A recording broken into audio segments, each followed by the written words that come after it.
মন প্রাণ দিয়া ভগবানরে ডাকলে ভগবান কোনো দিন ভক্তদের নিরাশ করে না। এটা আমি সব সময় ভগবানরে ডাকি, আমার যে কোনো আশা ভগবানে পূর্ণ করে। আর আজকে যেই কথাটা আমি ভাবছিলাম কিন্তু এটা হইব কোনোদিনও ভাবি নাই, ভগবানরে মন দিয়া ডাকছি, আজকে ভগবানের কাছ থেকে এই জিনিসটা পাই। কেন কইতাছি ভিডিওটা কমপ্লিট তোমরা দেখো, তাহলে বুঝতে পারবা। হাই হ্যালো এভরিওয়ান, নতুন একটা ভিডিও নিয়ে তোমার লগে আমি আবার আয়া পড়লাম যে পূজা পার্লর। এই ভিডিওটা হলো শ্রাবণ মাসের প্রথম সোমবার। সকালবেলা বাসি বাসি কামটাম কইরা সবাই মিললা মন্দিরে আয়া পড়লাম, আমগো পাড়ার মন্দির। যে 8টা সাড়ে 8টা মতন, দেখো তখনই কতটা ভিড় হয়ে গেছে। তার মানে কত আগের থেকেই সবাই বাবার মাথায় জল ঢালতে আয়া পড়ছে। বাবার মাথা অলরেডি ঠান্ডা হয়ে গেছে গা, তারপরে আমি ঠান্ডা করতে আইলাম। তো দেখো তোমার দাদা ভাইও আমার লগে আইছে, এই কথাটাই আমি কইতে আইছিলাম তোমার লগে। তো যেই কথাটা আমি ভাবছিলাম, তোমার দাদা ভাই ঘুমের থেকে উঠতেই ভাবছিল যে আইতে পারবো না আমার লগে পূজা দিতে। কি যখন ঘুমের থেকে উঠছে তখনই দোকান থেকে ফোন আয়া পড়ছে আর কি, কাস্টমারে ফোন করছে যে আমার সকালবেলা একটা কাম করে দিতে লাগে। তো তোমার দাদা ভাই কইতাছে যে আমি যাইতে পারবো না, তুমি একলা মা লগে যাইবা।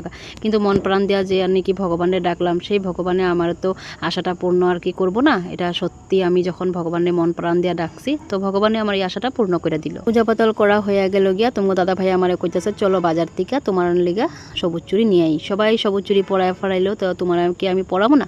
তো আমি হাসতে হাসতে মন খুললা, মানে এত মনটা ভালো লাগলো তোমার দাদা ভাইয়ের কথা শুনে আমি আয়া পড়লাম সকালবেলায় চুরির দোকানে।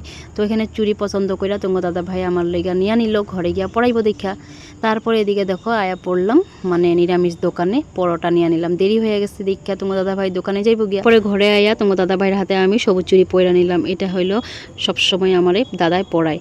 তো দেখো এখানে খাওয়া দাওয়া কমপ্লিট কইরা বিবন্দাসিনী পূজার বাজার করতে গেলাম গিয়া বনুয়ার আমি। এখানে অনেকটা রৌদ্র আসছিল, তোমার দাদা ভাইও দোকানে গেল, এদিকে আম করে দোকানে নামায় থেয়া গেল যে তুমি জিনিসগুলা কিনা। তারপরে আমি বাজারে ঢুকা পড়লাম, দেখো সবকিছু ফলের বাজার আর ঠাকুরের বাজার সবকিছু নেওয়া হয়ে গেল গিয়া। এখন নিতেছি আমি ভুজ্জর লিগা একটু সবজি নিতেছি, তো ওই সবজিগুলোও নেওয়া কমপ্লিট হয়ে গেছে গা। এখন আমরা টমটমে উঠা দোকানের থেকে ঘরে আয়া পড়লাম।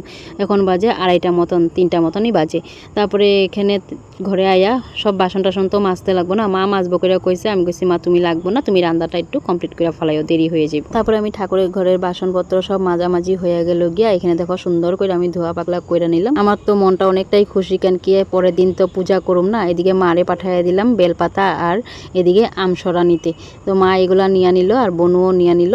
তারপরে এখানে আমার মনটাই খুশি হয়ে গেল গিয়া, সব জিনিস পাইয়া গেলাম। ওখানে হইলো বেলপাতাও আনা হইব। তো এখানে দেখো কতগুলা বাসনপত্র সব ধোয়া হয়ে গেল। তারপরে দুপুরের ভাতটা আমরা খাইয়া নিতেছি, তোমার দাদা ভাইও আয়া পড়ছে ভাত খাওয়ার লিগে। ভাত খাওয়া দাওয়া কমপ্লিট করে এখন আমরা যাবো বেলপাতা আনতে। তো বেলপাতা আনতে না গিয়া আগে তোমাগুলোকে শেয়ার করে নিলাম। দেখো আমার বাজার টাজার সব কমপ্লিট হয়ে গেছে গিয়ে। আমার তো মনটা অনেক খুশি, দেখো বেলপাতা কত উপরে। তো যে এই বড় একটা লাঠি দিয়া আমরা বেলপাতা পায়রা নিলাম। আমরা বলতে আমি পায়রা নিলাম। আর এদিকে দেখো মার হাতে কত বেলপাতা, দেখেই মনটা খুশি হয়ে গেল গিয়া। আর ওয়েদারটা দেখো এত সুন্দর হয়ে রয়েছে, আর আমার খুব ভালো লাগলো। তালিকা তোমাগুলোকে শেয়ার করলাম ঘরে আয়া, তোমাগুলোকে ছাদের উপরে উঠে আমি শেয়ার করলাম। কেমন লাগছে ভিডিওটা আজকে তোমরা কমেন্ট করে আমার জানাইবা।